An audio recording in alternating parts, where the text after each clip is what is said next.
Vincent Garlet, chocolatier à Nantes, agitateur de papilles. Le départ, c'était l'envie de créer quelque chose à mon image. En fait, plutôt qu'une reprise, la création permet de vraiment évoluer dans ce qu'on veut. Et puis après, petit à petit, avec le bouche à oreille, toujours le souci de la qualité, l'entreprise augmente, le personnel, la surface et le tout, quoi.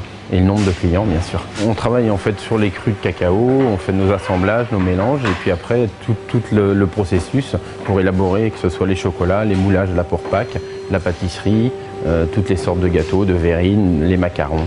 Ce qui est dur, c'est d'être toujours régulier sur toute l'année. Ça, c'est quand on fait des produits haut de gamme, il faut que du 1er janvier au 31 décembre, ils soient toujours bien, toujours parfaits.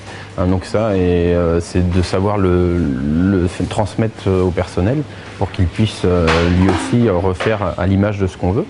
Et puis après, c'est toute la gestion du personnel. C'est un autre métier. Après, quand l'entreprise grandit, on commence à s'apercevoir qu'il y a le métier de pâtissier vraiment, puis après, chef d'entreprise, c'est un métier différent.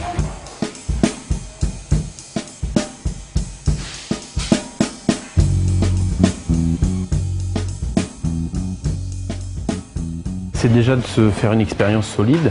Au départ, avoir des bonnes bases pour pouvoir bien absorber le métier, les techniques du métier, et puis après toujours continuer, toujours innover, toujours rester en fait dans l'évolution de la pâtisserie, parce que c'est un métier qui bouge, qui évolue tout le temps, donc il faut toujours se remettre en question, et puis surtout ne jamais déroger de la qualité. Il ne faut pas hésiter, après il faut en mesurer les bonnes choses, savoir où on veut aller, comment on veut le faire, et puis après il faut se lancer, comme tout.